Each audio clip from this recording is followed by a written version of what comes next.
So hello everyone and good evening सभी को। उम्मीद करता हूँ मेरी वॉइस प्रॉपर आ रही होगी सभी तक। इस पर्टिकुलर वीडियो में हम डिस्कस करेंगे जो आज यूनियन बजट 2024-25 को प्रेजेंट किया गया। वैसे तो बजट आपका इंतरिम फॉर्म में पहले ही आ चुका था और उसको हम लोग पहले डिस्कस कर चुके हैं जब इंतरिम फॉर्म में आया था। हमने देखा था कि इंतरिम बजट किस साल आता है, जो इलेक्शन ईयर होता है उस साल में इंतरिम बजट लाया जाता है, बिकॉज तब तक ये डिसाइड नहीं होता है कि सरकार किसकी बनेगी जब तक चुनाव नहीं हो जाते हैं तब तक। वैसे जो बजट सत्र होता है, जो बजट सेशन होता है इन अ नॉर्मल ईयर, वो आपका रफली आप ये मान के चलिए कि फेब में स्टार्ट होता है and it ends till April last या फिर मई के फर्स्ट वीक तक ख़त्म हो जाता है। इस साल बजट सत्र लेट स्टार्ट हो रहा है, यानी अभी स्टार्ट हुआ है जुलाई के महीने में। रीज़न उसका मैंने आपको बता दिया है, क्योंकि ये इलेक्शन ईयर था और इलेक्शन ईयर में इंतरिम बजट यानी कि आप बोल सकते हो कि टेम्परेरी तौर से बजट गवर्नमेंट दे देती है और उसके बाद जो फुल गवर्नमेंट बनती है वो अपना बजट लेके आती है। और उसका रीज़न क्या होता है वो मैंने आपको बताया। अब यहाँ पे पहले हमें कुछ बेसिक समझ लेने हैं और उसके बाद हम लोग आगे बढ़ेंगे कि इस पर्टिकुलर बजट में क्या क्या इंपॉर्टेंट चीज़ें थी। यहाँ पे हम थोड़ा सा जो पर्सपेक्टिव लेके चलने वाले हैं। गुड इवनिंग सभी को। यहाँ पे जो हम पर्सपेक्टिव लेके चलने वाले हैं that would be the exam perspective. Discuss करने को तो एन नंबर ऑफ चीज़ें, बहुत ढेर सारी चीज़ें, 2 PDFs मैंने शेयर करी थी पर हमारे सीसी टेलीग्राम पे, एक तो शॉर्ट में था, वही हम डिस्कस करने वाले हैं। जो हमारे इंपॉर्टेंट चीज़ें हैं, जो कुछ स्टैटिक से लिंक करके जो हमसे चीज़ें पूछी जा सकती हैं, वो हम यहाँ पर डिस्कस करने वाले हैं। इन लेंथ सारी चीज़ें तो डिस्कस करना पॉसिबल है नहीं, बस एग्जाम पर्सपेक्टिव से जो चीज़ें इंपॉर्टेंट है वो डिस्कस करेंगे। तो इंतरिम बजट क्यों प्रस्तुत किया जाता है, सारी चीज़ें आप समझ गए।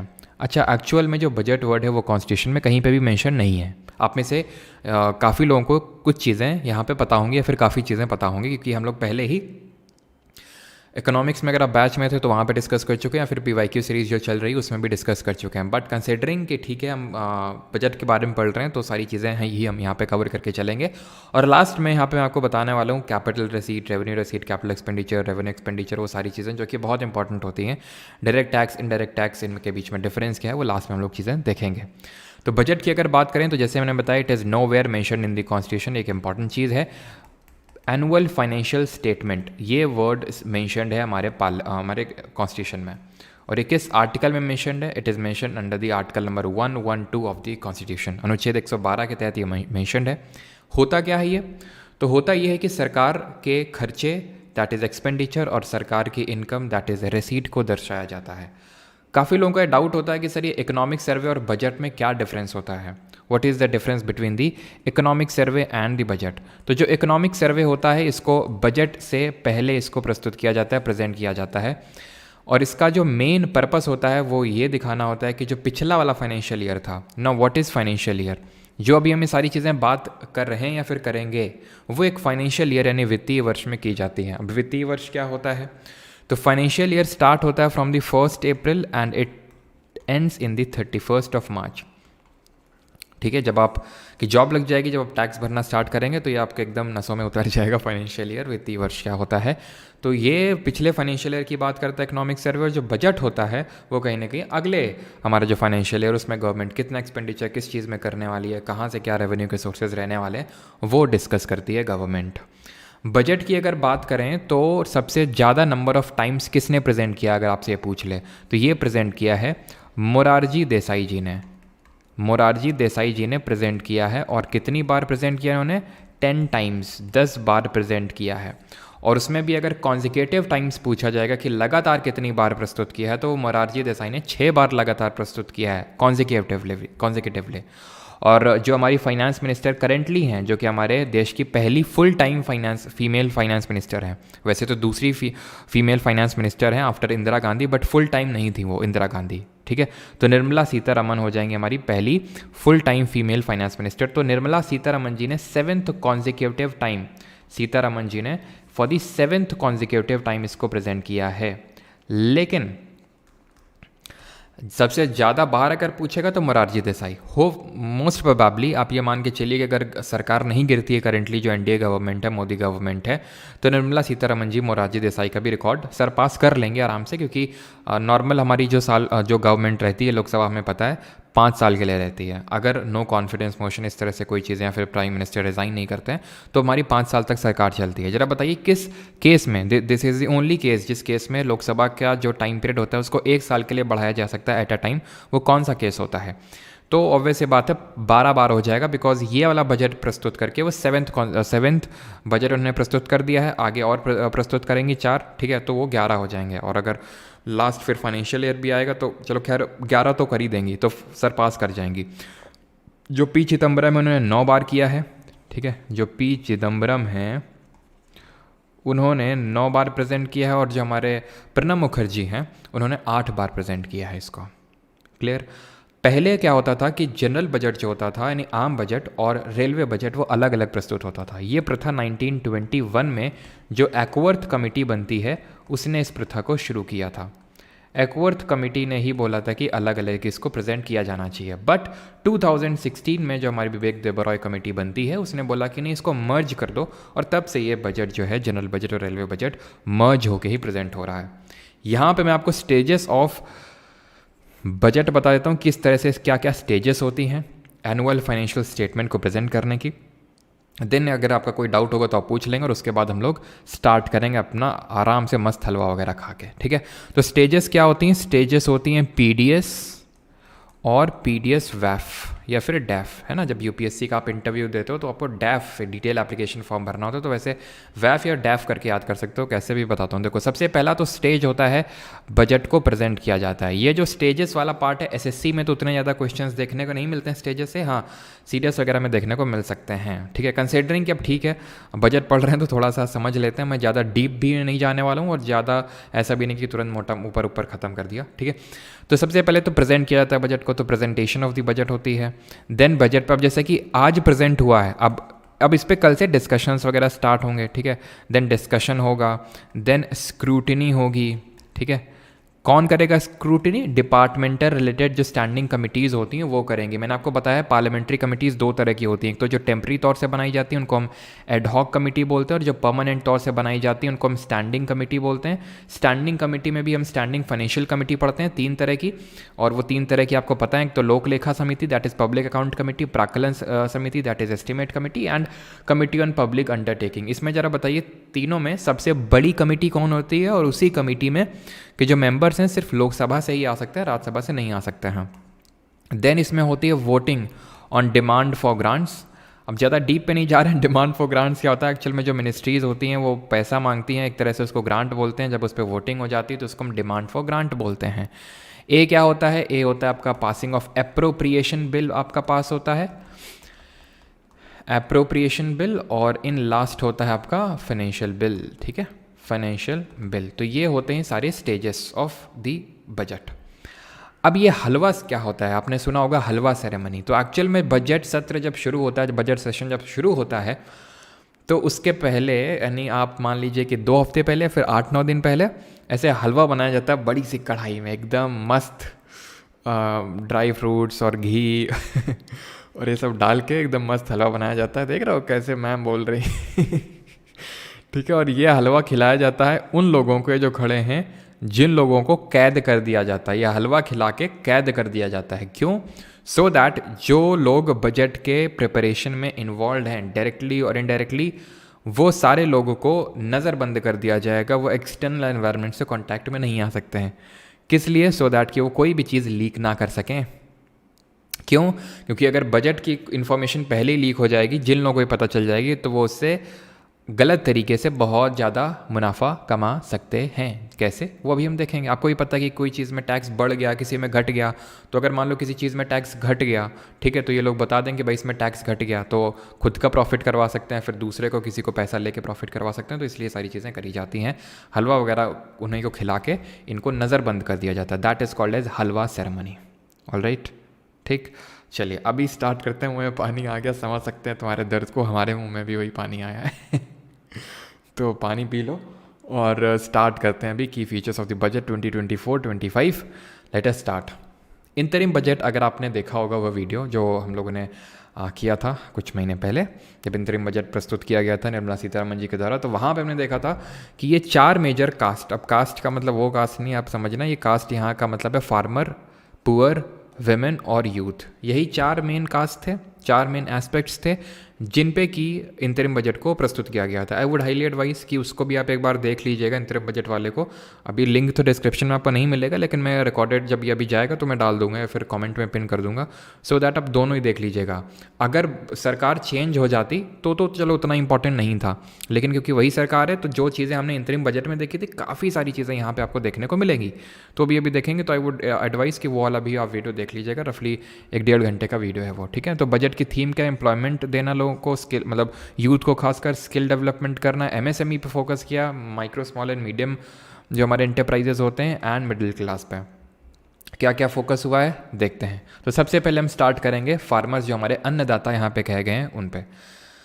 Productivity and resilience in agriculture बढ़ाने के लिए, ट्रांसफॉर्म करने के लिए एग्रीकल्चर रिसर्च को आत्मनिर्भर बनाने के लिए काफ़ी सारी चीज़ें करी जाएंगी, जैसे कि कुछ high yielding and climate resilient varieties को इंट्रोड्यूस किया जाएगा। टोटल 109 हाई यील्डिंग और क्लाइमेट रेजिलियंट वैरायटीज़ होंगी। आपको पता है कि क्लाइमेट चेंज की वजह से फसल बर्बाद हो जाती है, तो उसको रेजिस्ट कर सकें लंबे समय तक क्रॉप्स, ऐसे हाई यील्डिंग वैरायटीज़ को इंट्रोड्यूस किया जाएगा। ये टर्म हम पहले भी पढ़ चुके हैं, अगर आपको याद हो, जब हमने ग्रीन रेवोल्यूशन के बारे में पढ़ा था तो हमने देखा था किस तरह से HYV that is high yielding variety seeds को इंट्रोड्यूस किया गया था।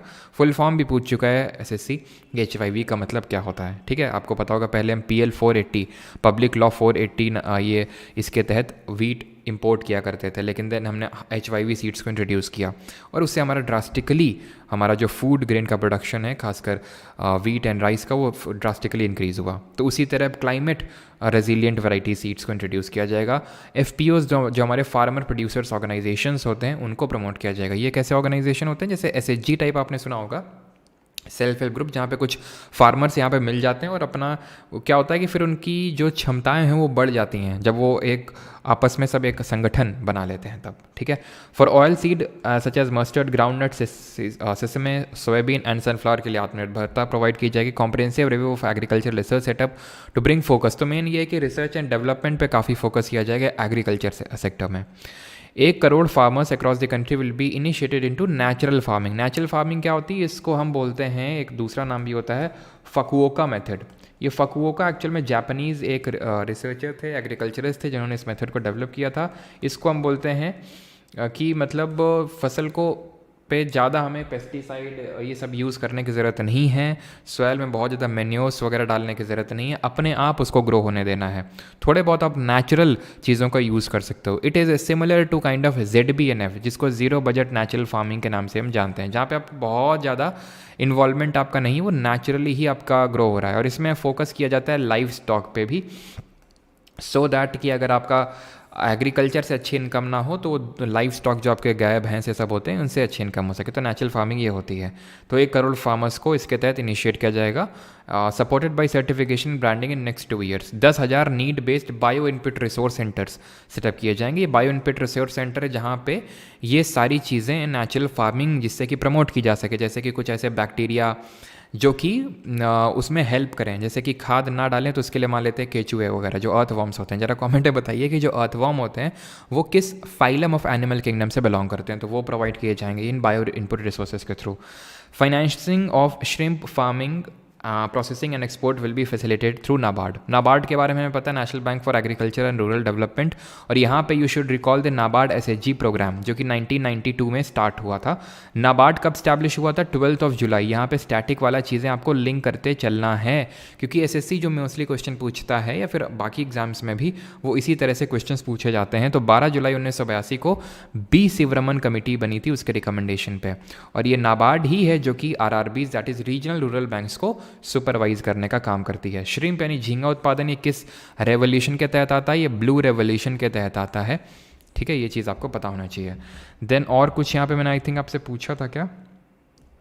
चलो कोई नहीं, आगे बढ़ते हैं। DPI that is digital public infrastructure for coverage of farmers for their lands in 3 years. Digital crop survey किया जाएगा 400 डिस्ट्रिक्ट्स में, और इशू किए जाएंगे जन समर्थ बेस्ड किसान क्रेडिट कार्ड्स। व्हाट आर ये जन समर्थ क्या है और किसान क्रेडिट कार्ड क्या है? तो किसान क्रेडिट कार्ड तो नाम से ही पता चल रहा है और आपने सुना भी होगा, क्रेडिट यानी कि क्रेडिट किसानों को देने का एक बोल सकते हैं स्कीम है जिसको लॉन्च किया गया था इन द ईयर 1998। 1998 में इसको लॉन्च किया गया था, जिसके तहत commercial banks, small finance bank, regional rural banks that is RRBs और कोऑपरेटिव्स, ये किसान्स को यानी एग्रीकल्चरर्स को क्रेडिट प्रोवाइड करने का काम करते हैं। जन सामर्थ्य क्या है? ये एक डिजिटल पोर्टल है जिसके तहत, ध्यान रखना यहाँ पे मैं अलग से लिख देता हूँ व्हाट इज़ जन सामर्थ्य।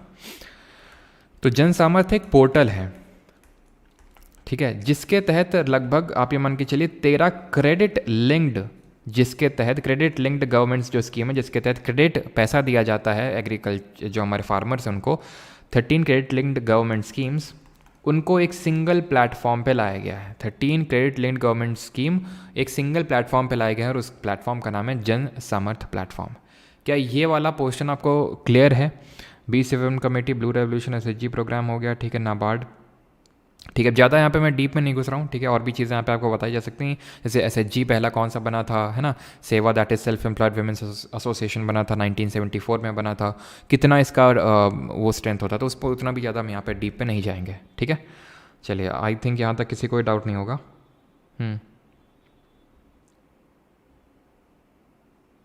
मेरे नाम का पोर्टल है सर जी। अच्छा, समर्थ पाठक। चलो, एम्प्लॉयमेंट एंड स्किलिंग पे आते हैं। अभी फार्मर्स देख लिया, अब PM's package, 3 scheme for employment linked incentive. Employment से डायरेक्टली लिंक्ड 3 इंसेंटिव्स हैं। पहला है जो फर्स्ट टाइमर्स, पहली बार जिनको गवर्नमेंट बोल रहा हूँ, पहली बार जिनको जॉब लग रही है, तो उनको 1 month wage to new entrants in all formal sectors in 3 instalments up to 15,000। आपको सैलरी तो मिलेगी ही, जो आपको जहाँ नौकरी लगेगी गवर्नमेंट अपने आप से देगी 15,000 3 इंस्टॉलमेंट्स में। एक्सपेक्टेड टू बेनिफिट रफली 210 लाख यूथ। स्कीम बी दूसरी है, अगर मैन्युफैक्चरिंग में जॉब क्रिएशन, अब हमें पता है, जरा बताइए मैन्युफैक्चरिंग ये किस सेक्टर ऑफ इकोनॉमी में आएगा, विच सेक्टर में? तो ये मैंने आपको पढ़ाया है कि हमारे प्राइमरीली 3 सेक्टर्स हैं, एक तो प्राइमरी सेक्टर, सेकेंडरी सेक्टर और टर्शरी सेक्टर। मैन्युफैक्चरिंग आता है सेकेंडरी सेक्टर में, जिनको कि हम ब्लू कॉलर जॉब्स के नाम से जानते हैं, ठीक है, सेकेंडरी सेक्टर। इंडिया में ये बहुत ही कम डेवलप हुआ है। प्राइमरी तो चलो ठीक है, बहुत सारे लोग एम्प्लॉयड हैं, though they are disguisedly unemployed. Tertiary sector का अच्छा खासा डेवलपमेंट है और बहुत ज़्यादा कंट्रीब्यूशन भी है जीडीपी में, सबसे ज़्यादा जीडीपी में कंट्रीब्यूशन उसी का है।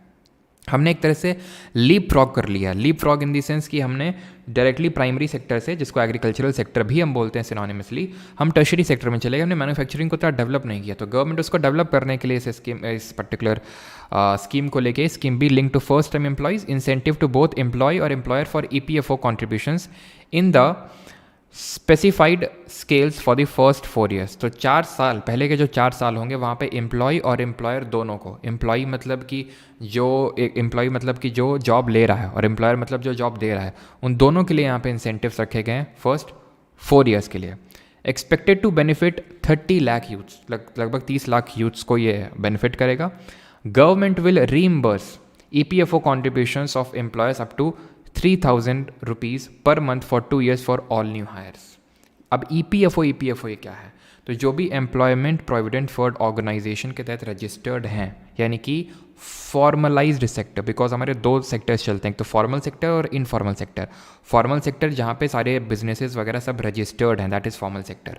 तो गवर्नमेंट क्या करेगी? Will reimburse EPFO contributions of employers up to, employers का मतलब है जो जॉब दे रहे हैं, up to 3,000 per month for 2 years. होता क्या है कि जब आप जॉब लेते हैं तो जो जॉब आपको क्या होता है, आपको EPFO में कंट्रीब्यूशन करना होता है, जो कि आपको बाद में रिटायरमेंट के टाइम पे मिलता है, और जो जॉब दे रहा है उसको भी करना होता है।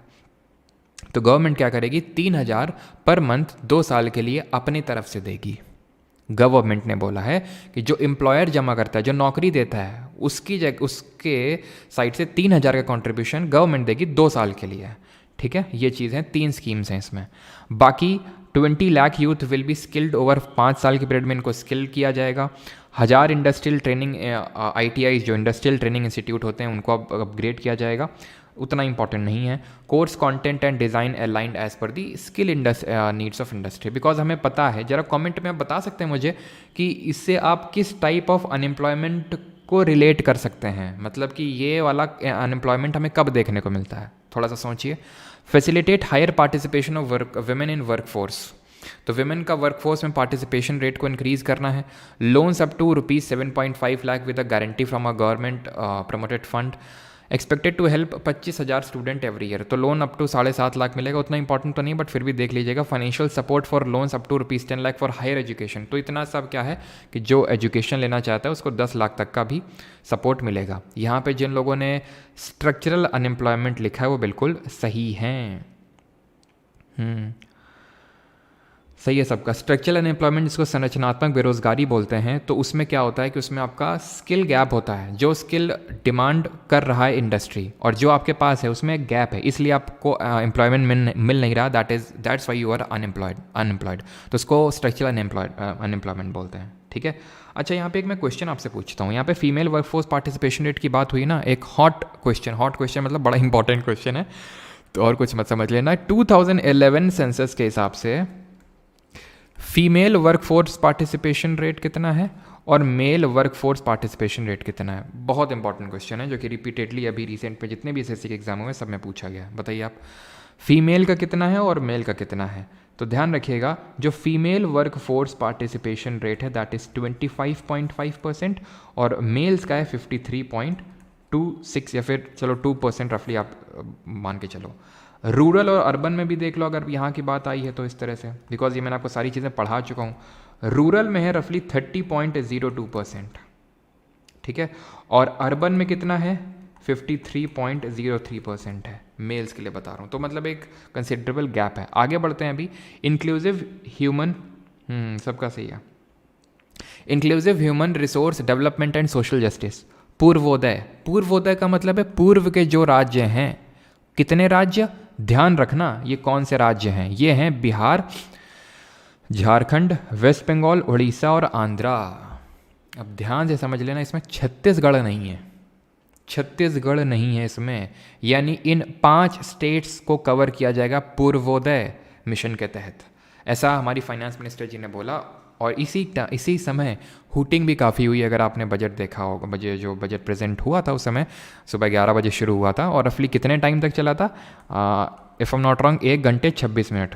वैसे तो जो वीडियो है वो 1 घंटे 28 मिनट का है, लेकिन जितना मुझे पता है कि वो 1 घंटे 26 मिनट तक एकदम अगर हम प्रिसाइजली कैलकुलेट करें तो ऐसा ही था, ठीक है। तो अमृतसर कोलकाता इंडस्ट्रियल कॉरिडोर को डेवलप किया जाएगा with development of an industrial node eight गया।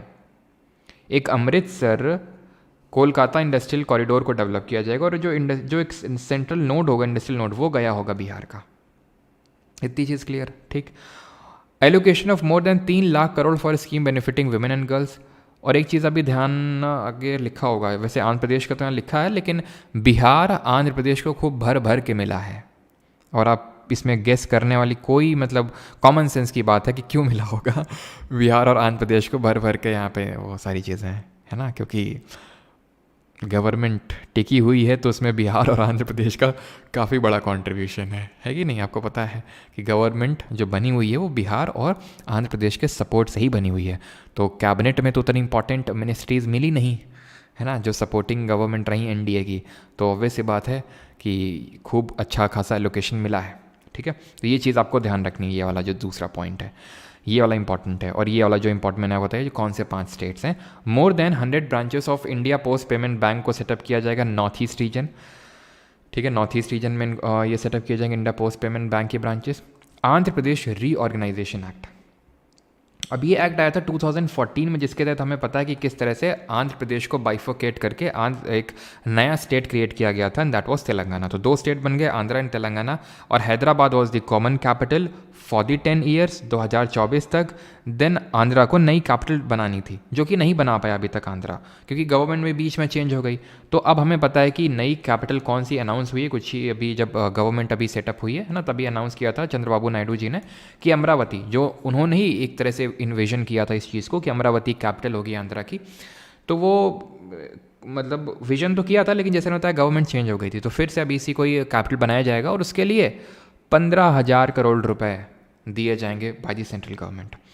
पोलावरम इरिगेशन प्रोजेक्ट, इसको जल्दी से जल्दी कंप्लीट किया जाएगा by the funding from the central government. और ये आपसे क्वेश्चन पूछ सकता है किस रिवर पे है, तो this is in the Godavari river which is also known as the Dakshin Ganga, which is the longest और the largest river of the southern India और द पेनिनसुलर इंडिया। इसकी ट्रिब्यूटरीज आप रिकॉल कर सकते हैं किस तरह से हमने याद करी थी, MS, पर पहुआ पर्सन और वर्ल्ड वॉर 1, है ना।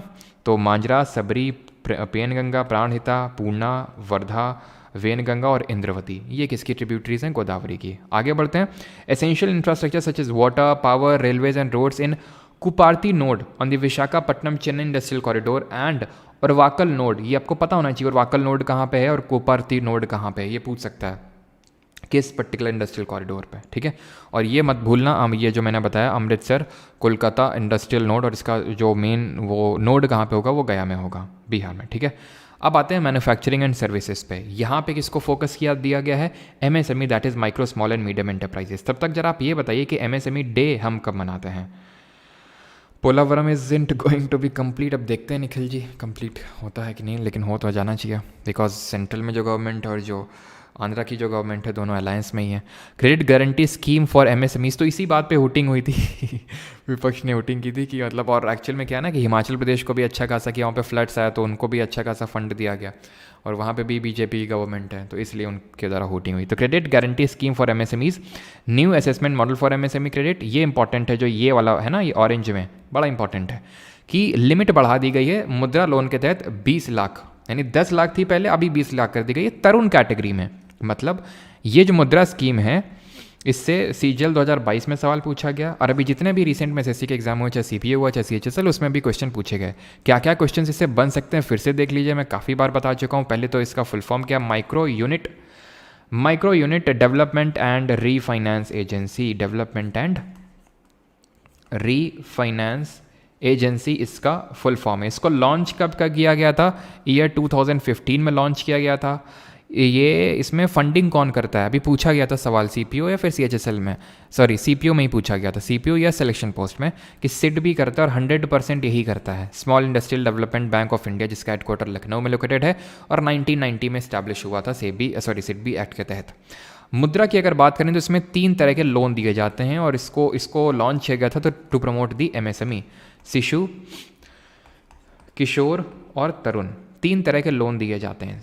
शिशु के तहत अप टू 50,000 तक का लोन दिया जाता है इसके तहत। किशोर की बात करें तो 50,000 रुपये से लेकर 5 लाख रुपए तक का लोन दिया जाता है।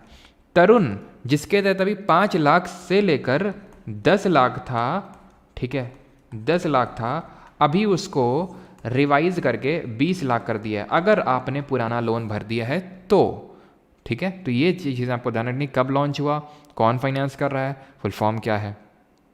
Credit support to MSME during the stress period, scheme for providing internship opportunities in 500 top companies, 1 crore युवाओं को अगले 5 साल में, जो भारत की 500 टॉप मतलब जो भारत में हैं उनमें टॉप जो 500 कंपनीज हैं उनमें इंटर्नशिप की अपॉर्चुनिटीज़ को क्रिएट किया जाएगा। उसके लिए क्या किया जाएगा? भत्ता दिया जाएगा 5,000 पर महीने, हर महीने 5,000 का, और एक वन टाइम असिस्टेंस, मतलब कि आपने जैसे इंटर्नशिप ली तो 6,000 रुपये दे दिए जाएंगे, और फिर हर महीने 5,000 आपको दिए जाएंगे थ्रू द CSR फंड्स। ये क्या होते हैं? इसको बोलते हैं कॉरपोरेट सोशल रिस्पॉन्सिबिलिटी। जो कंपनीज यूजुअली इसमें वो होते हैं, मतलब कि एक नॉर्म्स होते हैं कि जो कंपनीज का जैसे टर्नओवर है मान लेते हैं 1,000 करोड़ से ऊपर का और नेट प्रॉफिट 5 करोड़ तक का है, तो उनको रिस्पॉन्सिबिलिटी दी जाती है कि आपको सोशल रिस्पॉन्सिबिलिटी निभानी है। जैसे कि कुछ सोशल ड्राइव आपने चला दी, दिव्यांगों की मदद कर दी, गरीबों की मदद कर दी, वेमेंस के लिए कुछ कर दिया, बच्चों के लिए कुछ कर दिया, तो वो आपको कुछ पैसा अपने प्रॉफिट का वो वहाँ पे डालना होता है। तो उसके तहत आप क्या करेंगे, जो कंपनीज़ हैं अब उनको 10% जो असिस्टेंस है, 10% जो CSR फंड्स का है वो इसके तहत वो इसमें देना पड़ेगा। ये जो 5,000 सरकार देगी और 6,000 एक वन टाइम देगा, उसमें जो 10% ऑफ इंटर्नशिप असिस्टेंस है वो CSR फंड से निकल के आएगा। क्लियर इतनी चीज़? ठीक है, तो ये इंपॉर्टेंट है। Then 12 industrial parks under the national industrial corridor programme के तहत ये डेटा इंपॉर्टेंट होता है। ठीक है, 12, 10, 11 इस तरह से, जैसे वो 5 हमारे राज्य कौन से हैं, 12 इंडस्ट्रियल पार्क को सेटअप किया जाएगा national industrial corridor development programme के तहत। रेंटल हाउसिंग इंपॉर्टेंट नहीं है, ठीक है, और ये VGF वायबिलिटी गैप फंडिंग इसका फुल फॉर्म होता है अगर पूछ ले तो। Critical minerals mission for domestic production recycling and overseas acquisition, तो क्रिटिकल मिनरल मिशन को लॉन्च किया गया, ध्यान रखना, जिसके तहत काफ़ी सारे मिनरल्स में जो ड्यूटी वगैरह लगती है, जो कस्टम्स ड्यूटी वगैरह, तो उनको अभी ख़त्म कर दिया गया, अभी हम देखेंगे, ठीक है। वैसे तो मिनरल्स की लिस्ट यहाँ पे नहीं है और नहीं आपको जानने की ज़रूरत है, वो मैंने 2 PDF डाली थी, तो ये वाली PDF तो आप पहचान पा रहे होंगे कौन सी है। जो दूसरी वाली थी उसमें वो सारे मिनरल्स हैं। Strengthening of the tribunal and appellate tribunals to speed up. अब ट्रिब्यूनल से आप कोई अमेंडमेंट रिकॉल कर सकते हैं क्या? कोई पार्ट ऑफ द कॉन्स्टिट्यूशन को रिकॉल कर सकते हैं? तो आपको रिकॉल होना चाहिए। कौन सा पार्ट? UPSC कौन से पार्ट में है? रिकॉल करिए, कौन से पार्ट में UPSC है? तो पार्ट नंबर 14 में है। पार्ट नंबर 14A में दिया हुआ है ट्रिब्यूनल्स के बारे में, जिसको कि 42nd अमेंडमेंट से इंसर्ट किया गया था, 14A। आगे बढ़ते हैं अभी, और अभी आते हैं अर्बन डेवलपमेंट पे किस तरह से फोकस किया जाएगा। तो स्टैंप ड्यूटी को कम किया जाएगा, ऐसा सेंटर बोल रहा है कि वो स्टेट को बोलेगा कि अगर कोई प्रॉपर्टी जब परचेज करता है तो स्टैंप ड्यूटी लगती है, अगर वेमेन के नाम पे उसको लिखवाया जा रहा है तो स्टैंप ड्यूटी और कम करो। आपने देखा होगा कि जब भी प्रॉपर्टी लिखवाई जाती है तो आपके घर की फीमेल्स को, मम्मी को, दादी को, इनको याद किया जाता है। क्यों?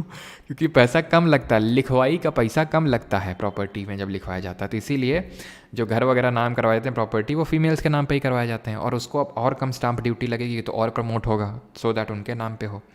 स्ट्रीट मार्केट्स एनविजनिंग, हो सकता है शायद आपको ना दिख रहा हो, मैं बता देता हूँ। Envisioning a scheme to develop 100 weekly haats for street food hubs in street cities. जो स्ट्रीट सिटीज़ होती हैं वहाँ पे हार्ट इस तरह से डेवलप किए जाएंगे जहाँ पे लोग वीकली बेसिस पे ये सब आते हैं और वहाँ पे ये सब जो भी खाने वाने की चीज़ें होती हैं, ठीक है। Transit oriented development plans for 14 large cities with a population of 30 lakh. तो जो भी 30 लाख से ऊपर के जो जनसंख्या के राज्य हैं वहाँ पे 14, मतलब transit oriented development plan 14 large cities के लिए इस तरह से डेवलप किया जाएगा, और वाटर मैनेजमेंट यहाँ पे 100 लार्ज सिटीज़ में किया जाएगा। तो थोड़ा सा डेटा थोड़ा सा ध्यान में रखिएगा। PM आवास योजना, इसको कब लॉन्च किया गया था? PM आवास योजना को इससे भी इस तरह से लिंक करके आपसे क्वेश्चन पूछ सकता है। अच्छा, मैंने अभी NPS के बारे में भी नहीं है ना, NPS भी नहीं है अभी, जनजाति वाला आई थिंक आगे होगा वो, ठीक है, कोई नहीं, आगे होगा। तो PM आवास योजना की अगर बात करें तो इसको उसी साल लॉन्च किया गया था जिस साल मुद्रा को लॉन्च किया गया था, 2015 में। महुआ ने इसको लॉन्च किया था। महुआ मतलब ministry of housing and urban affairs ने। तो 2.0 का मतलब है जैसे SSC GK 2.0 आया बैच आपका, तो ये है कि उसका अपग्रेडेड वर्जन है SSC GK बैच का, है ना। तो वैसे ये है, needs of 1 crore urban poor and middle class families will be addressed with an investment of 10 lakh crore. 10 lakh crore का इन्वेस्टमेंट डाला जाएगा और 1 करोड़ अर्बन पुअर्स को इससे फ़ायदा मिलेगा, यानी कि घर डेवलप किए जाएंगे जो अर्बन में जो लोग रह रहे हैं, ठीक है। आगे बढ़ते हैं। देन अभी आते हैं एनर्जी सिक्योरिटी पे, किस तरह से एनर्जी सिक्योरिटी पे क्या क्या फोकस किया जाएगा। तो भारत स्मॉल रिएक्टर सेटअप किए जाएंगे, इसमें रिसर्च एंड डेवलपमेंट को प्रमोट किया जाएगा। Bharat small modular reactor and newer technologies for nuclear energy. तो हमें पता है कि जो न्यूक्लियर एनर्जी होती है, it is by far the clean source of energy as compare to other sources of energy like thermal. Thermal हमारा जो कोयले से बनाते हैं उससे बहुत ज़्यादा ग्रीन हाउस गैसेज का एमिशन होता है ना, और वो हमारा मेजर सोर्स ऑफ एनर्जी है। लेकिन न्यूक्लियर एनर्जी कंप्लीटली तो 100% तो नहीं बोल सकते clean source of energy, because nuclear energy के लिए भी हमें क्या चाहिए?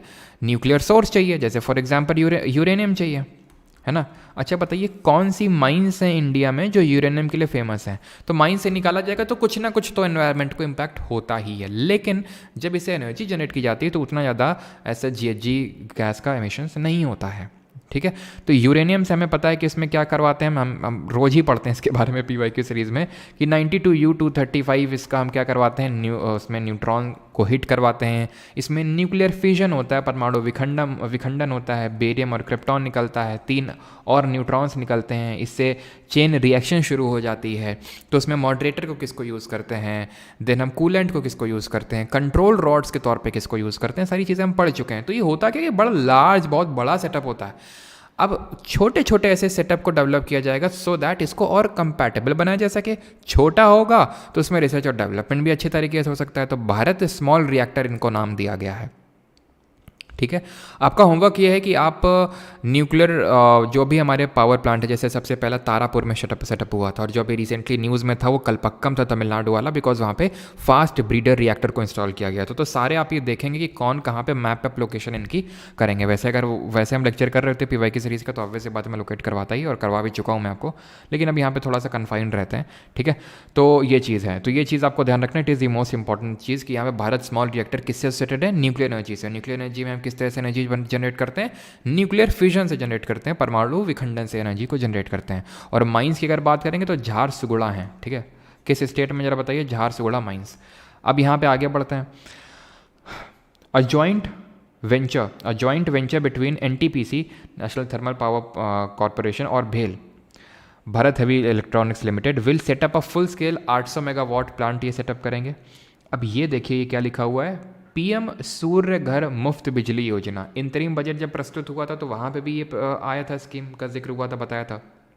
PM मोदी ने इसको अयोध्या से लॉन्च किया था। इसके तहत क्या किया जाएगा, 300 यूनिट बिजली हर महीने 1 करोड़ हाउस होल्ड्स को फ्री दी जाएगी। किस तरह से, रूफटॉप सोलर इंस्टॉलमेंट किए जाएंगे। और इसके तहत अभी इतने रजिस्ट्रेशन हो चुके हैं 1.28 लाख, और 14 लाख लोगों ने अप्लाई कर दिया है। रजिस्ट्रेशन और एप्लीकेशन का यहाँ पर डेटा है जो आपको रटना नहीं है, ये डेटा रटना है। 1 करोड़ हाउस होल्ड और 300 यूनिट फ्री की जो फ्री बिजली है वो दी जाएगी। आपको बताना है इंटरनेशनल सोलर अलायंस का हेडक्वार्टर कहाँ पर लोकेटेड है। अभी आते हैं इंफ्रास्ट्रक्चर पे। ये हम हैं 8th पेज में, और आई थिंक हमारे टोटल 13 ऐसा कुछ पेज हैं, 12-13, ठीक है। इंपॉर्टेंट चीज़ों को हाईलाइट कर दीजिए, मैं आपको इंपॉर्टेंट चीज़ें बताता चल रहा हूँ, जैसे कि ये चीज़ इंपॉर्टेंट है, ठीक है। और ये NTPC और भेल यहाँ पे दोनों मिलेंगे, ये इंपॉर्टेंट है। ये दोनों चीज़ें जो डेटा है ये इंपॉर्टेंट है, तो मैं आपको बताता वैसे चल रहा हूँ ये चीज़, ठीक। इंफ्रास्ट्रक्चर के तहत 1111 यानी कि 11,11,111 करोड़ फॉर इंफ्रास्ट्रक्चर नहीं, which is 3.4% of GDP, gross domestic product का 3.4% है, इतना इंफ्रास्ट्रक्चर में एलोकेट किया गया है। ₹1.5 lakh crore to states as long term interest free loans दिए जाएंगे to support resource allocation. Phase 4 of PMGSY will be, that is Gramin Sadak Yojana, will be launch to provide all weather connectivity to 25,000 rural habitations. इसका phase 4 के तहत आप ध्यान रखना, ये इसका फेज़ 4 प्रधानमंत्री ग्रामीण सड़क योजना के तहत 25,000 रूरल हैबिटेशंस को कनेक्टिविटी प्रोवाइड की जाएगी। उतना इंपॉर्टेंट डेटा ये नहीं है, ठीक है। यहाँ पे देखिए फाइनेंशियल सपोर्ट दिया जाएगा 11,500 करोड़ का Kosi Mechi intra state link and 20 other ongoing new schemes. Kosi किसकी ट्रिब्यूटरी है, गंगा की, हमें पता है ये गंगा है। रामगंगा, गोमती, घाघरा, गंडक, कोसी और महानंदा, ठीक है।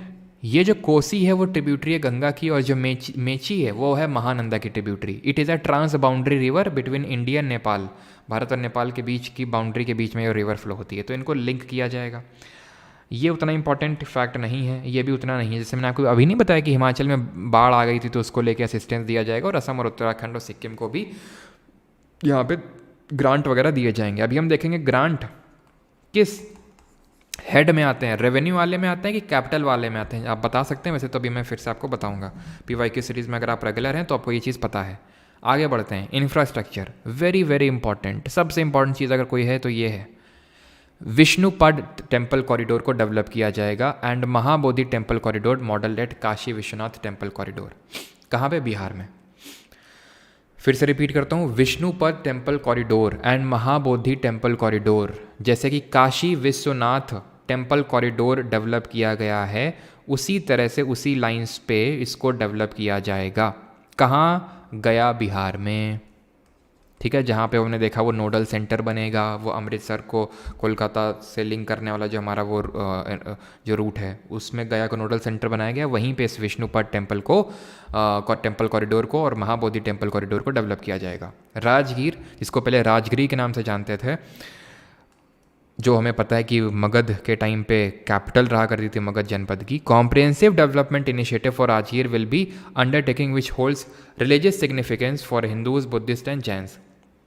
थोड़ा सा राजगीर के बारे में ध्यान रखिएगा। अभी नालंदा यूनिवर्सिटी को भी अभी यहाँ पे डेवलप किया गया है। The development of Nalanda as a tourist centre besides reviving Nalanda university to its glorious stature. अभी हमने देखा कि हमारी नई नालंदा यूनिवर्सिटी जो पुरानी वाली थी वो यहीं पे थी, है ना, नालंदा में ही, जहाँ पे हमने देखा कि किस तरह से बख्तियार खिलजी ने उस यूनिवर्सिटी को डिस्ट्रॉय कर दिया था। देन फिर से हमारे पीएम जो हमारे प्रेसिडेंट थे APJ अब्दुल कलाम, जिन्होंने विजन रखा था इसको लेके। देन अभी रिसेंटली PM मोदी ने नालंदा यूनिवर्सिटी को इनॉग्रेट किया, उसका जो पूरा कैंपस है उसको राजगीर में, ठीक है। तो उसको और रिवाइव किया जाएगा और वहाँ पे एक टूरिस्ट सेंटर बनाया जाएगा। तो आप देख सकते हैं कि बिहार को कितना ज़्यादा यहाँ पे फोकस रखा गया है, और आंध्र प्रदेश को तो देख ही चुके हैं आंध्र प्रदेश रीऑर्गेनाइजेशन एक्ट के तहत। और क्यों रखा गया है, again you know, innovation research and development पे फोकस किया जाएगा, जिसके तहत अनुसंधान नेशनल रिसर्च फंड को ऑपरेशनलाइज किया जाएगा। ये क्या है, इस पर अभी क्वेश्चन भी आया था SSC में। वो क्वेश्चन इस तरह से था, एग्जैक्ट तो मुझे याद नहीं, लेकिन कुछ इस तरह से क्वेश्चन था, क्योंकि इसको लेके अभी बिल पास किया गया।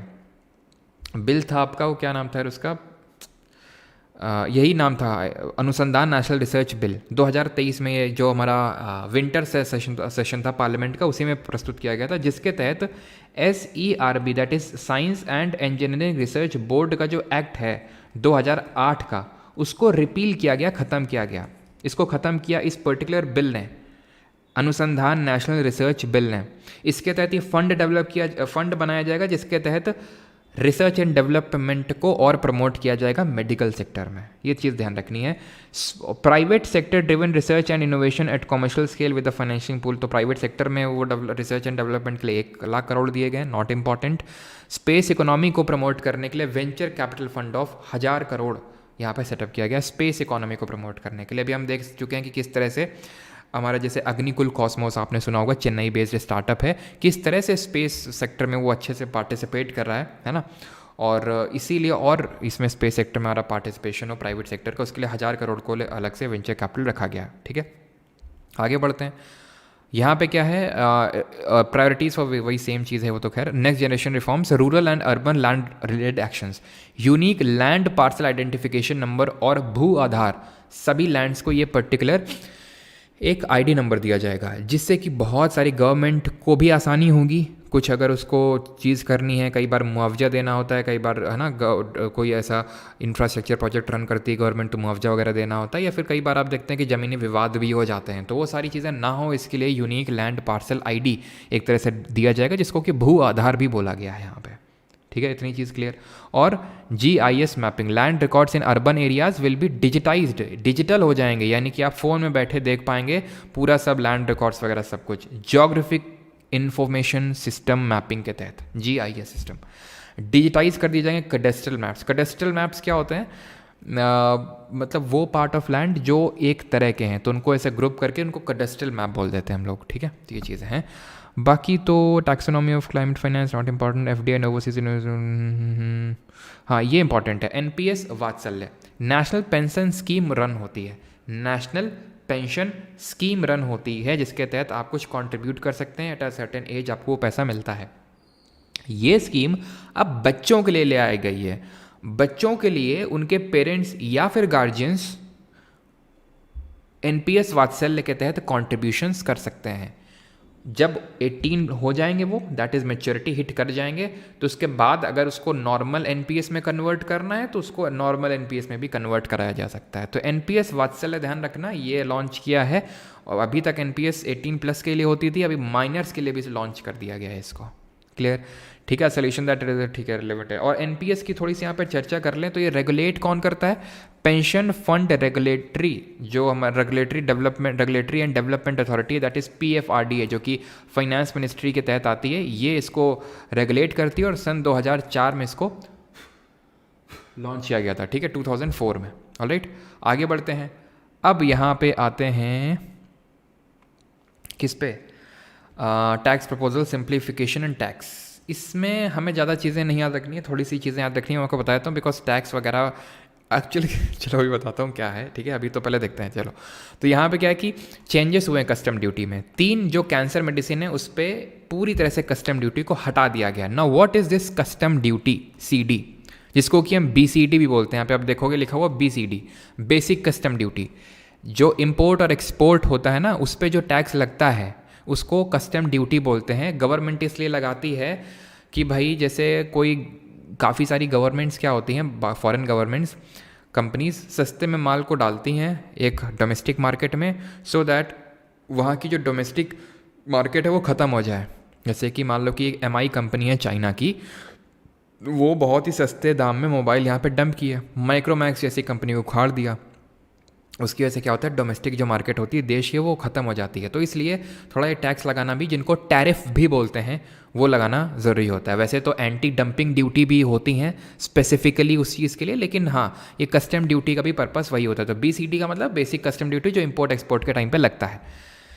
ठीक है, तो reduced BCD 15% on mobile phones, पहले 20% लगता था ये कस्टम ड्यूटी मोबाइल फ़ोन्स में, अब 15% कर दिया गया, नहीं और सस्ते हो जाएंगे। जनरल है, एग्जाम लेवल से तो मुझे नहीं लगता उतना ज़्यादा इंपॉर्टेंट है।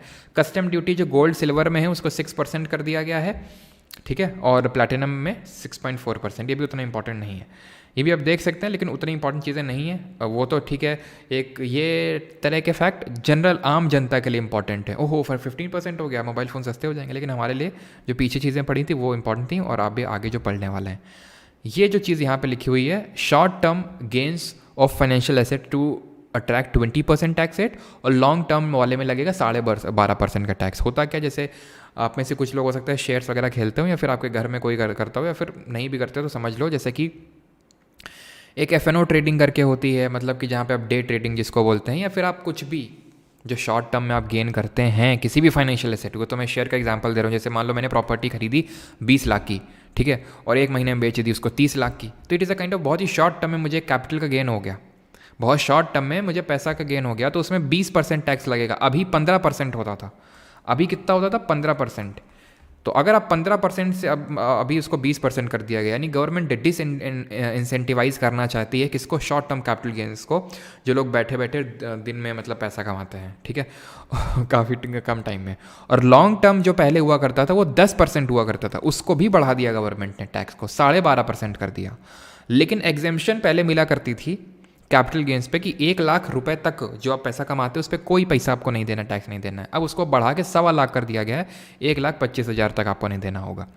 एंजल टैक्स को पूरी तरह से खत्म कर दिया गया है। It is a very important point. Angel tax क्या होता है, तो जो कंपनीज होती हैं, खासकर स्टार्टअप, जरा बताइए स्टार्टअप दिवस हम कब मनाते हैं।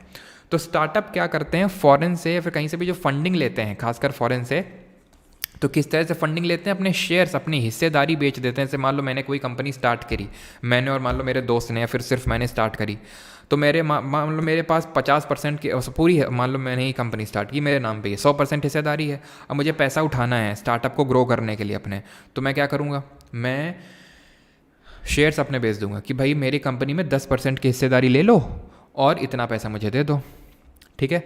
तो यूजुअली क्या करते हैं जो कंपनीज होते हैं, फेयर वैल्यू से ऊपर रेट में उसको शेयर को बेचते हैं जिससे कि ज़्यादा पैसा उठा सकें।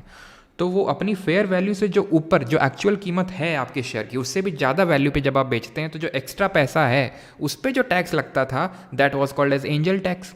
क्यों लगाया गया था, इसको लाया गया था प्रणब मुखर्जी जब हमारे फाइनेंस मिनिस्टर थे 2012 में। सो दैट काफ़ी लोग क्या करते थे कि जो ब्लैक मनी है, जो मनी लॉन्ड्रिंग जिसको हम बोलते हैं, तो मनी लॉन्ड्रिंग के थ्रू क्या करते थे कि स्टार्टअप्स को पैसा दे देते थे, हिस्सेदारी भी मिल गई, और क्या हुआ कि मनी लॉन्ड्रिंग का पैसा भी यहाँ पे यूज़ हो गया। तो वो सारी चीज़ों के लिए लेके आया गया था, इसको पूरी तरह से अबॉलिश कर दिया गया, खत्म कर दिया जा चुका है। Provide for safe harbour rates for foreign mining और कॉर्पोरेट टैक्स जो फॉरेन कंपनीज हैं। Corporate tax is a which form of tax, direct और इनडायरेक्ट, जरा बताइए। अभी मैं आपको बताता हूँ, 40% से 35% यानी डिक्रीज कर दिया गया है। ये हमारे लिए उतना इंपॉर्टेंट नहीं है कि भाई किस स्लैब में आप आते हैं तो कितना % टैक्स पड़ेगा। जैसे 0 से 3 लाख के रुपए बीच में हैं आप, तो कोई टैक्स आपको नहीं भरना होता है, पहले भी इतना ही था, ठीक है। और पहले ये था कि 3 लाख से 5 लाख रुपए तक आप पैसा कमाते हैं तो 5% टैक्स देना पड़ेगा, लेकिन अब 5 लाख की जगह उसको 7 लाख कर दिया गया है। 7 लाख से 10 लाख वाला जो पैसा है उसमें 10% टैक्स लगेगा, ठीक है। 10, अब ऐसा नहीं होता है कि जैसे मान लो कोई 13 लाख कमा रहा है तो उस 13 लाख पे 20% पड़ेगा, ऐसा नहीं होता है, ठीक है। ऐसा होता है कि जैसे जो आपकी शुरू की 3 लाख का पैसा है उस पर कोई टैक्स नहीं पड़ता है। मान लो कि मेरी इनकम 13 लाख है, तो शुरू का जो 3 लाख है वो हट जाएगा, बचा 10 लाख, तो 3 से 7 लाख है उसमें 5% पड़ेगा, 7 से 10 वाले में 10% पड़ेगा, और जो बाकी का जो 3 है, क्योंकि 13 लाख कमाता हूँ ना मैं, तो बाकी के 3 लाख पे 15% पड़ेगा। ऐसा नहीं कि जो यहाँ पे आता है, ये मैं बता रहा हूँ ऐसे ही क्योंकि पहले मुझे ऐसा लगा करता था, फिर जब से टैक्स भरना मैंने स्टार्ट किया तब से मुझे पता चला अच्छा ऐसा होता है ठीक है, आगे बढ़ते हैं। अब आते हैं rupee comes from and rupee goes from. अब यहाँ से इंपॉर्टेंट है काफ़ी चीज़ें, ठीक है, कहाँ से पैसा आ रहा है और कहाँ को पैसा जा रहा है, ये हमारा आखिरी पॉइंट है और इसको अच्छे से समझेंगे हम। यहाँ तक क्लियर सभी को चीज़ें? सर 13 लाख कमाते हैं कस्टम, गिफ्ट टैक्स, ये डायरेक्ट टैक्सेस हैं। चलो पहले तो टैक्स के बारे में आपको समझाते हैं, फिर ये लास्ट पॉइंट पे आते हैं हमारा। टैक्स जो कर होता है वो दो तरह का होता है, डायरेक्ट टैक्स और इनडायरेक्ट टैक्स। डायरेक्ट को हमें खुद, इसको प्रत्यक्ष कर बोलते हैं, इसको अप्रत्यक्ष कर बोलते हैं। ये डायरेक्टली पेबल टू गवर्नमेंट होता है, यानी कि डायरेक्टली गवर्नमेंट को देना होता है, जिस पे ओनस होता है, यानी जिसको टैक्स भरना है उसी को ही भरना है, वो पास ऑन नहीं कर सकता है। It can be passed on, मतलब जैसे फॉर एग्जाम्पल जीएसटी है, it is a form of indirect tax, goods and services tax. वो हर चीज़ में लगता है, जैसे कि आप लोग कोर्स खरीदते हैं, ठीक है, तो उसमें मुझे जीएसटी भरना होता है 18%, तो वो चाहूँ तो मैं आप पे ट्रांसफ़र कर सकता हूँ। वो ऐसा कुछ नहीं होगा कि आपको बता के आप, अब जैसे मान लो कि 1000 रुपये है, उस पर 18 रुपये, मान लो कि 100 रुपये है, 100 रुपये, ठीक है, तो उसमें मान लो 18 रुपये, 100 रुपये किसी चीज़ की फ़ीस है, 18 रुपये मुझे गवर्नमेंट को देना होगा उसमें, तो मैं आपको बढ़ा के कीमत कोर्स की आपको बेच दूंगा, ठीक है। तो वो सब करते हैं कंपनीज, जितने भी कंपनीज हैं, आप चाहे कुछ भी ले लो, कोई भी प्रोडक्ट, हर चीज़ में जीएसटी है, तो इसी तरह से होता है। तो मैंने क्या किया, आपसे जीएसटी भरवा लिया। गवर्नमेंट डायरेक्टली क्यों जीएसटी खूब बढ़ाती चली जाती है, क्यों? क्योंकि लोगों को लगता है, जैसे मान लो आप किसी से प्रोडक्ट खरीद रहे हो तो ऐसा लगेगा देखो यार इस कंपनी ने महंगा कर दिया, बट कंपनी ने क्यों महंगा कर दिया? क्योंकि गवर्नमेंट को उसको टैक्स ज़्यादा भरना पड़ रहा है। तो जीएसटी एक फॉर्म ऑफ इनडायरेक्ट टैक्स है। कस्टम्स ड्यूटी जो अभी हम देख रहे थे, या फिर बीसीटी, बेसिक्स कस्टम्स ड्यूटी, वो आपका इनडायरेक्ट टैक्स है। जो आपका एक्साइज ड्यूटी है, जो डोमेस्टिक इंडस्ट्रीज़ जो यहाँ भारत में प्रोडक्शन कर रही हैं उन पे जो टैक्स लगता है उसको एक्साइज ड्यूटी बोलते हैं। तो वो है। पहले तो बहुत सारे इनडायरेक्ट टैक्स हुआ करते थे, जैसे वैट होता था, वैल्यू एडेड टैक्स, लेकिन हमें पता है कि वन नेशन वन टैक्स के तहत सारे वो जो इनडायरेक्ट फॉर्म ऑफ टैक्सेस हैं उनको जीएसटी के तहत मर्ज कर दिया जा चुका है on from the 1 July 2017 onwards. Direct tax क्या होते हैं? डायरेक्टली भरने होते हैं, और ये क्या होते हैं कि बढ़ते जाते हैं। अब तुम समझो, बहुत लोग तुम पूछते रहते हो ना कि सर क्या होता है बढ़ते रहते हैं। अब समझ में आया कि तुम अगर 3 लाख तक कमाते हो तो कोई टैक्स नहीं है, जैसे इनकम बढ़ी 5%, और इनकम बढ़ी और टैक्स रेट बढ़ा, और इनकम बढ़ी और टैक्स रेट बढ़ा, और इनकम बढ़ी और टैक्स रेट बढ़ा। कमेंट में ये बताओ कि मैंने आपको एक कर्व के बारे में बताया था कि अगर टैक्स रेट बढ़ाते जाओगे तो एक पॉइंट ऐसा आएगा कि आपका टैक्स कलेक्शन कम होना शुरू हो जाएगा। वो कौन सा कर्व बताता है? जिसका नाम एल से शुरू होता है, और लॉरेंस कर्व तुमने लिखा तो बता रहे तुमको फिर हम, ठीक है। तो यहाँ पे डायरेक्ट टैक्स को इसीलिए हम क्या बोलते हैं? प्रोग्रेसिव टैक्स रे, प्रोग्रेसिव, क्योंकि ये प्रोग्रेसिव है। जैसे जैसे आपकी इनकम बढ़ रही है, इसको हम प्रोपोर्शनल बोलते हैं, क्योंकि आपकी इनकम चाहे कितनी भी हो, आपके घर की इनकम अगर 1 लाख रुपए है साल की, या फिर 1 करोड़ है, मेरा कोर्स अगर आप परचेज़ करोगे, या फिर पार्ले जी का बिस्किट खरीदोगे, या फिर कोई लैपटॉप खरीदोगे, आपको उतना ही टैक्स भरना पड़ेगा, चाहे आप 1 लाख एनुअल इनकम वाले हो चाहे 1 करोड़ वाले हो। तो ये इसीलिए इसको प्रोपोर्शनल बोलते हैं। फिर कभी कभी रिग्रेसिव टैक्स भी इसको हम बोल देते हैं। एंड बिकॉज ये प्रोग्रेसिव होता है, इसीलिए इसमें जो मार्जिनल टैक्स होता है, it is always greater than the average tax. Marginal tax rate is greater than average tax rate. अगर ये बात समझ में आती है तो ठीक, नहीं तो इसके लिए तुम्हें पीवाई की सीरीज़ देखना पड़ेगा ठीक है, क्योंकि थोड़ा सा डीप है और उसको अभी मत ही समझिए, ठीक है। ये वैसे तो मैं पीवाई की सीरीज़ में समझा चुका हूँ, लेकिन चलो समझाता हूँ, कोशिश करता हूँ, समझ आए तो ठीक है। ठीक है, मेरी 12 लाख है, ठीक है, 12 लाख मान लो इनकम है मेरी। तो पहले तो 0% टैक्स रेट पड़ा हुए थे, फिर 5, 10, 15, तो इसका एवरेज निकाल लो। 5, 10, 15 का 15, 10, 25, और 25, 5, 30 डिवाइड बाई 3, तो 10% एवरेज निकल के आ गया। 10% मैंने एवरेज टैक्स रेट पे किया, 10% पे किया ना 12 लाख तक एवरेज टैक्स रेट। अब जो मैं मान लो मैं 13 लाख कमा रहा हूँ, मैंने ना 13 लाख, तो जो एक्स्ट्रा 1 लाख है, एक्स्ट्रा 1 लाख, उस पर 20% पे करूँगा, उसको बोलते हैं मार्जिनल। वो जो एक्स्ट्रा मार्जिन मैंने कमाया 1 लाख का, उस पर मुझे 20% भरना पड़ा, लेकिन एवरेज मेरा कितना चल रहा था? 10 का। तो इसीलिए बोलते हैं मार्जिनल टैक्स रेट इसमें डायरेक्ट टैक्स में ज़्यादा होती है एवरेज टैक्स रेट से। इसमें एग्जाम्पल क्या होता है इसका? तो सबसे पहले तो इनकम टैक्स, कॉरपोरेट टैक्स जो बिजनेसेस को भरने पड़ते हैं, गिफ्ट टैक्स, ठीक है, गिफ्ट टैक्स हो गया, वेल्थ टैक्स वही इनकम टैक्स या फिर wealth tax, gift tax, custom जो आपका, सॉरी कस्टम बोल रहा हूँ, कॉरपोरेट टैक्स, ये सब होते हैं आपके ये, ठीक है। अच्छा, आप ये बताइए कि इनमें से किसको हम पेपर टैक्स के रूप में जानते हैं? तो ये जो इनकम टैक्स और जो आपका गिफ्ट टैक्स होता है, इनको हम पेपर टैक्स के रूप में भी जानते हैं। ये चीज़ आपको ध्यान रखनी है। आगे बढ़ते हैं। अभी पैसा कहाँ से आ रहा है और कहाँ को जा रहा है, जो जो पैसा आता है गवर्नमेंट को उसको बोलते हैं उसकी रेसीट, और जो जाता है उसको बोलते हैं उसका एक्सपेंडिचर यानी कि खर्चा। ठीक है, उसको उसका खर्चा बोलते हैं। अब इनकम टैक्स 19%। अब सबसे ज़्यादा तो गवर्नमेंट को बोरोइंग से पैसा मिल रहा है। बोरोइंग्स कहाँ पे क्या सब आती हैं अभी देखते हैं। ठीक है, बोरोइंग से सबसे पहला ज़्यादा पैसा मिला 27%। देन इनकम टैक्स है, देन कॉरपोरेट टैक्स है। लेकिन एक्चुअल में अगर हम सिर्फ टैक्स को ही ले लें, टैक्स को ले लें तो सबसे ज़्यादा इनकम टैक्स से आता है, देन जीएसटी और अदर टैक्सेस से आता है 18%। कॉरपोरेट टैक्स भी 17% है। और यूनियन जो एक्साइज ड्यूटी लगती है, जो यहाँ पे डोमेस्टिक प्रोडक्शन हो रहा है उस पर जो टैक्स लगता है उसको एक्साइज ड्यूटी बोलते हैं, 5% है वो। ठीक है, बाकी जा कहाँ पे रहा है, तो सबसे ज़्यादा पैसा अगर हम देखें तो सबसे पैसा ज़्यादा देखें तो जो स्टेट्स का शेयर है टैक्सेस का, जैसे जीएसटी कलेक्शन करती है गवर्नमेंट, सेंट्रल गवर्नमेंट, तो उसमें स्टेट का जो हिस्सा वो भी तो देना पड़ता है, तो वो 21% तो वहाँ चला जाता है वो। उसके बाद अगर हम देखें तो इंटरेस्ट पेमेंट 19%। ये क्या है, गवर्नमेंट अगर जो लोन लेती है तो उसमें ब्याज भरना होता है उसको, तो वो है ये।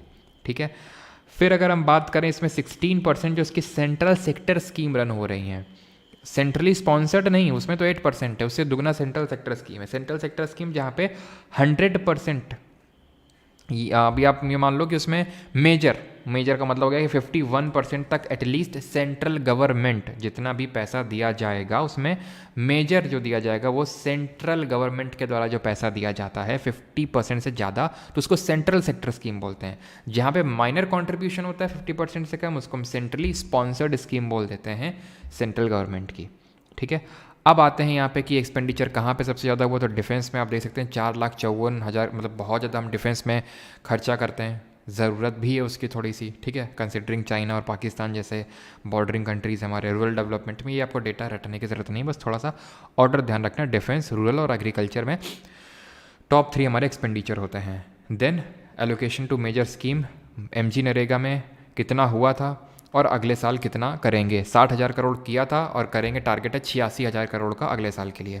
ज़रा कमेंट बताइए, आज ही पढ़ा है नरेगा के बारे में, वैसे तो पहले ही पढ़ा है पीओए की सीरीज़ में, आज भी पढ़ा है। कब ये नरेगा एक्ट आया था, कब लॉन्च हुआ था और कब ये नरेगा एमजी नरेगा बना था। बाकी तो इसमें और आपको ज़्यादा ध्यान रखने की ज़रूरत नहीं है, बाकी तो सब ठीक ही है। ठीक है, और नरेगा ये एक्ट आया था 2005 में, 2 फरवरी 2006 को इसको लॉन्च किया गया था वेटलैंड डे वाले दिन, और 2 अक्टूबर 2009 को ये बना था क्या, नरेगा से क्या बना था, नरेगा से ये बना था MG NREGA, Mahatma Gandhi national rural employment guarantee act. आगे बढ़ते हैं, और अब यहाँ पे है हमारे last page, this is the last page, 17th number का पेज है, लास्ट है। इसमें लिखा हुआ है रेसीट, रेवेन्यू रेसीट, और यहाँ लिखा हुआ कैपिटल रेसीट। यहाँ पे लिखा एक्सपेंडिचर, यहाँ लिखा हुआ रेवेन्यू एक्सपेंडिचर, और यहाँ लिखा हुआ इफेक्टिव कैपिटल एक्सपेंडिचर। इसको थोड़ा ध्यान से समझ लीजिए क्या होता है ये। तो जो गवर्नमेंट को जो पैसा आता है और जो जाता है उसको हम 2 हेड्स की तरह डिवाइड करते हैं। आप में से काफ़ी लोगों को ये सारी चीज़ें पता होंगी, बहुत आसान होंगी आपके लिए, बिकॉज ये मैं पढ़ा चुका हूँ कई बारी, लेकिन क्योंकि ये कोर होता है बजट का और बजट ही हम कर रहे हैं तो इसलिए देख लेते हैं इसको। 2 तरह के होते हैं, रेसीट और एक्सपेंडिचर। वो क्या क्या होते हैं उसको यहाँ पे हम इस तरह से प्रेजेंट कर लेते हैं जैसे मैंने आपको पहले पढ़ाया है, सो दैट आपके लिए और आसानी हो। तो ये होता है आपका, एक तो रेवेन्यू वाला साइड होता है जिसको कि हम बोलते हैं राजस्व, और दूसरा होता है कैपिटल वाला साइड जिसको पूंजीगत बोलते हैं। तो या इसमें पैसा आएगा, मैं इसको कैसे आपको समझाता हूँ, पॉकेट से, कि ये आपकी लेफ्ट पॉकेट है, ये आपकी राइट पॉकेट है। लेफ्ट पॉकेट में पैसा आ रहा है तो रेवेन्यू रेसीट, लेफ्ट पॉकेट से या तो पैसा आ सकता है तो जा सकता है, आ रहा है तो रेसीट और जा रहा है तो एक्सपेंडिचर। राइट वाले में पैसा आ रहा है तो अगेन रेसीट यानी कैपिटल रेसीट, और अगर पैसा जा रहा है तो एक्सपेंडिचर यानी कैपिटल एक्सपेंडिचर। पूंजीगत आय, पूंजीगत व्यय, राजस्व आय और राजस्व व्यय। ठीक, अब मैंने आपको ये भी बताया है कि यहाँ पे जो पैसा आता है वो बड़ा फ्रीक्वेंट पैसा होता है, बड़ी जल्दी जल्दी आता जाता है। इसमें 2 तरह के रेसीट होते हैं, एक तो टैक्स और नॉन टैक्स। तो जो भारत सरकार को टैक्स के थ्रू पैसा मिलता है वो रेवेन्यू रेसीट में जाता है। वो कहाँ जाएगा, रेवेन्यू रेसीट में जाएगा, और वो पूरा। ठीक है, नॉन टैक्स का पैसा कैसा, तो जैसे टोल टैक्स हो गया, या फिर कोई मान लेते हैं कि इंटरेस्ट पेमेंट, जैसे कि सरकार जो लोन देती है किसी को तो उसमें जो ब्याज मिलता है सरकार को, वो ब्याज रेवेन्यू वाले साइड में आता है, और कहाँ आएगा, नॉन टैक्स वाले में आएगा। ठीक है, तो ये सारी चीज़ें, एक तो टैक्स में क्या आ जाएगा, डायरेक्ट टैक्स से जितना पैसा और इनडायरेक्ट टैक्स से, जो मैं आपको पढ़ा चुका हूँ अभी थोड़ी देर पहले, तो वो सारा कुछ आएगा।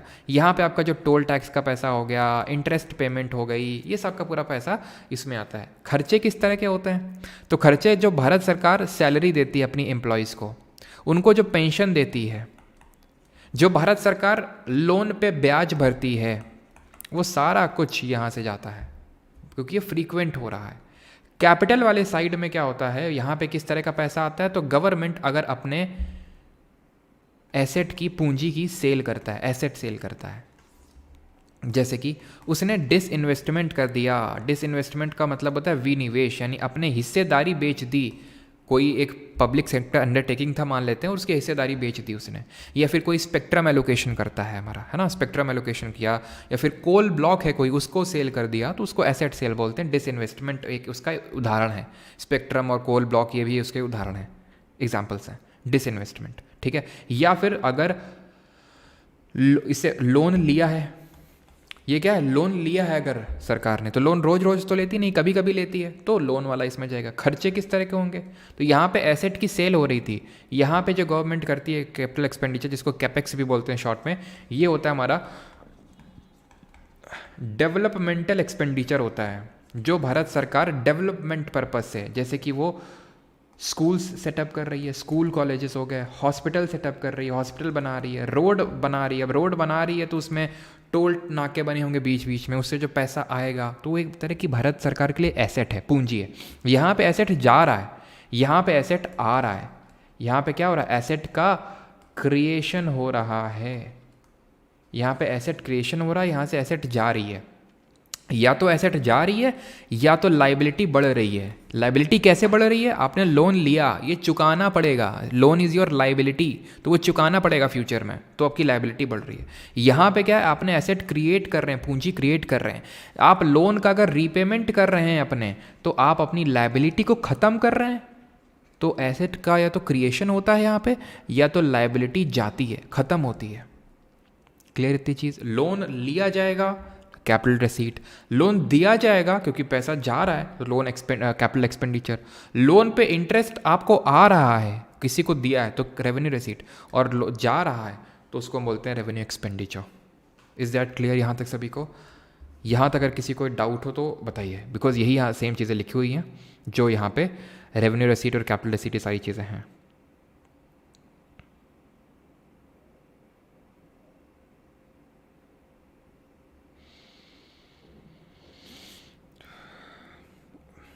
ठीक। और यहाँ पे लास्ट चीज़ समझ लीजिए कि फिस्कल डेफिसिट क्या होता है, और गवर्नमेंट ने कितना फिस्कल डेफिसिट का टारगेट रखा है 2024-25 के लिए, क्योंकि ये बहुत इंपॉर्टेंट है। क्योंकि जो 5.1% काफ़ी लोग अप्रॉक्सीमेट लगा रहे थे कि 5.1% गवर्नमेंट टारगेट रखेगी, लेकिन गवर्नमेंट ने सरप्राइज कर दिया फिस्कल डेफिसिट के टारगेट से, राजकोषीय घाटे का टारगेट रख के 4.9% of GDP। This is very important for the financial year 2024-25 के लिए गवर्नमेंट ने 4.9% का टारगेट रखा है फिस्कल डेफिसिट का। अब ये फिस्कल डेफिसिट होता क्या है, ठीक है, क्यों ये इंपॉर्टेंट है? क्योंकि इंतरिम बजट में 5.1% अनाउंस किया गया था इंतरिम बजट में, लेकिन 4.9 किया गया है जो एक्चुअल बजट जो प्रेजेंट हुआ है। ये होता क्या है फिस्कल डेफिसिट? तो फिस्कल डेफिसिट गवर्नमेंट की बोरोइंग्स को दिखाता है। भारत सरकार ने कितनी बोरोइंग्स करी हैं, घाटा है, यानी गवर्नमेंट के खर्चे ज़्यादा हैं, एक्सपेंडिचर इज़ मोर। तो भारत सरकार का पूरा खर्चा, मतलब कि रेवेन्यू एक्सपेंडिचर और कैपिटल एक्सपेंडिचर दोनों को जोड़ दीजिए, माइनस टोटल रिसीट, पूरी बोरोइंग्स। लेकिन इसमें एक झोल है, एफडी में एक झोल है। झोल ये है कि इसमें लोन जो है वो आपका रिसीट है, इनकम है, लेकिन एक्चुअल में देखा जाए तो वो इनकम नहीं है। क्यों? क्योंकि उसको आपको रीपे करना पड़ेगा, चुकाना पड़ेगा उसको एक दिन, ठीक है। लोन लेके साथ तो बैठ नहीं सकते हैं, तो भले वो ऐसा लग रहा है कि पैसा आया, लेकिन एक्चुअल में पैसा आया नहीं, वो अपने लाइबिलिटी क्रिएट कर ली जो आपको देना पड़ेगा। तो टोटल रिसीट्स एक्सक्लूडिंग बोरोइंग्स लिख लो, या फिर इसमें टोटल रिसीट में बोरोइंग्स को घटा दो, कुछ भी लिख लो, टोटल रेसीट एक्सक्लूडिंग बोरोइंग्स लिख लो या फिर बोरोइंग्स को घटा दो, तो यानी कि ये आपकी बोरोइंग्स को ही तो दिखा रहा है। गवर्नमेंट यूजुअली फिजिकल डेफिसिट को ज़ीरो करके प्रेजेंट करती है, ठीक है, एफडी को ज़ीरो करके यूजुअली प्रेजेंट करने की, मतलब जो टोटल जो डेफिसिट होता है उसको ज़ीरो प्रेजेंट करती है कि भाई देखो ज़ीरो है।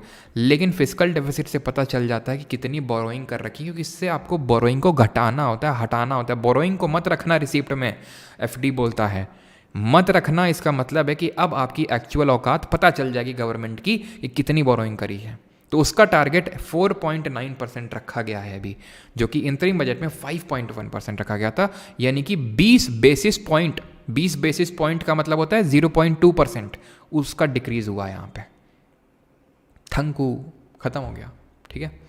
और भी डिफरेंट तरह के एक्सपेंडिचर होते हैं और डेफिसिट होते हैं। चलो एक हफ्ता से पूछ लेते हैं, प्राइमरी डेफिसिट क्या होता है, फिजिकल डेफिसिट में क्या घटा देने पे। और मैंने आपसे क्वेश्चन पूछा था वो उसमें टैक्स वाले में, तो ये कौन सा वो टैक्स होता है कि भाई टैक्स रेट आप बढ़ाते जाओगे तो आपका वो घट जाएगा। दैट इज़ लैफर्स कर्व होता है, जो कि किस तरह का कर्व बनता है, बेल शेप का कर्व बनता है, घंटे की शेप का बनता है, इस तरह का बनता है कि टैक्स रेट बढ़ाते जाओगे तो बढ़ता जाएगा टैक्स का कलेक्शन। लेकिन फिर ज़्यादा ही टैक्स रेट बढ़ाओगे तो फिर लोग सोचेंगे कि यार क्यों ही पेमेंट हम कर रहे हैं, ठीक है, क्यों ही कमा रहे हैं जब सारा सरकार को देना है, तो घटने लगेगा टैक्स का कलेक्शन। लॉरेंस कर्व क्या होता है, वो इनइक्वालिटी कर्व होता है वो, ठीक है, लॉरेंस कर्व होता है ये, लॉरेंस कर्व इनइक्वालिटी कर्व होता है। और गिनी कोएफिशिएंट होता है, जहाँ पे 0 का मतलब होता है परफेक्ट इक्वालिटी और 1 का मतलब होता है परफेक्ट इनइक्वालिटी। और अगर हम बात करें यहाँ पे एफडी में क्या घटा देना होता है, तो एफडी में घटा देना होता है इंटरेस्ट पेमेंट को, जो गवर्नमेंट ब्याज भरती है लोन का, उसको इंटरेस्ट पेमेंट बोलते हैं। ख़त्म होता है लेक्चर। आई थिंक कि हमारा 1 घंटे का लेक्चर रहा था। इंतरिम बजट एक बार देख लीजिएगा, उसमें जो इंपॉर्टेंट स्कीम थी, क्योंकि ज़्यादा चेंजेस देखने को मिले नहीं, तो इसलिए वो भी इंपॉर्टेंट हो जाता है आपका, ठीक है। और एक चीज़ पता नहीं पूछेगा कि नहीं, एंजल टैक्स किस पर्टिकुलर सेक्शन में दिया गया है of companies act. Guinea coefficient बिल्कुल सही है।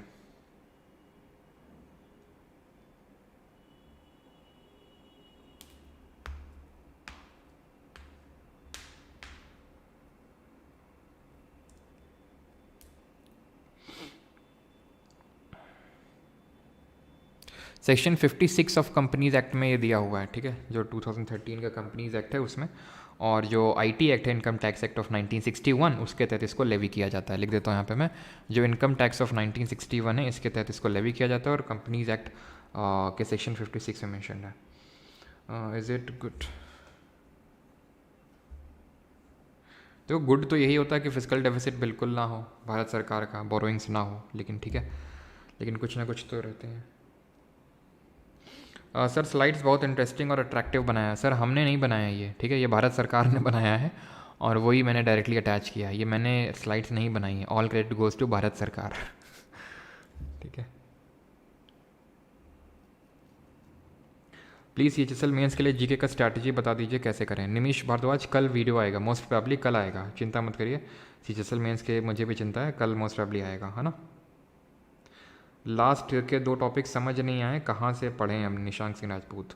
अगर ये समझ नहीं आए तो इसका मतलब एकदम आपको बहुत बेसिक से एफआरबी में मैंने कवर किया, वहाँ से आप कवर करो इसको। एफआरबी फ्री रिवीजन बैच जो है उसमें मैंने कवर किया है।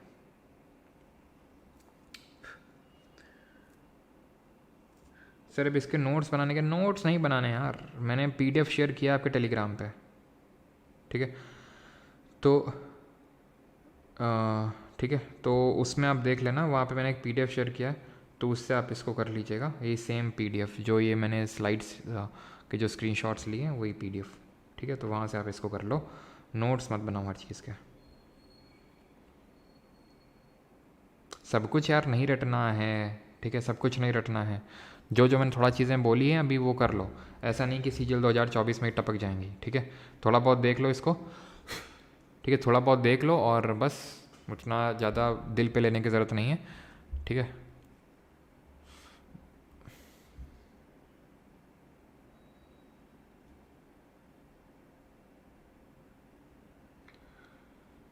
घूम के आ गए सर अकेले अकेले, अब तुम मिले ही नहीं, बोला ही नहीं तुमने, नहीं तुमको भी ले चलते हैं। चलो भाई, तो कल मिलते हैं ओही वाले लेक्चर में ठीक ठीक है। सुबह 9 बजे 9 AM पे PY के सीरीज़ के लेक्चर में। बाकी PDF में इसकी शेयर कर दूंगा परमार SSC टेलीग्राम में, जिसका लिंक डिस्क्रिप्शन में दिया हुआ है। ठीक है। जादूगुड़ा होगा, येस आई थिंक मैंने झारसुगुड़ा में लिख दिया ना। झारसुगुड़ा आज कोल वाली माइन पढ़ा दी, तो उसी के चक्कर में ही आई थिंक झारसुगुड़ा निकल गया मुंह से निकल गई। ठीक है, जादूगुड़ा माइंस होगा, यस। क्या है यार, ये चीटी बड़ी टहल रही है यहाँ पे। जादूगुड़ा माइंस होगा, ठीक है। जादूगुड़ा माइंस कहाँ पे हैं? उड़ीसा में, ठीक है, यस। जादूगुड़ा माइंस होगा।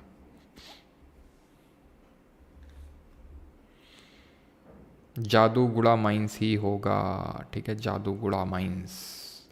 जादूगुड़ा तो अच्छा, झारसुगुड़ा वहाँ पे हो, जादूगुड़ा तो झारखंड में होंगी, ठीक है, जादूगुड़ा तो झारखंड में। यहाँ पे आपको मिलता है हाँ यूरेनियम के रिजर्व्स। झारसुगुड़ा तो हमने पढ़ा था, वो कोल के रिजर्व्स मिलते हैं झारसुगुड़ा में, ठीक है। और जो झारसुगुड़ा है वो है उड़ीसा में। ऑलराइट। गिफ्ट टैक्स क्या होता है? जब आप किसी को गिफ्ट देते हैं, मान लो कि मैंने कार गिफ्ट करी किसी को, है ना, आप देखते होंगे बड़े बड़े अमीर अमीर लोग कार गिफ्ट करते हैं शादियों में, इन तरह की तारीख जो सारी चीज़ें होती हैं, तो उस पर लगता है ये, ठीक है, gift tax. Thank you. Shrimp के लिए भी है मनन जी।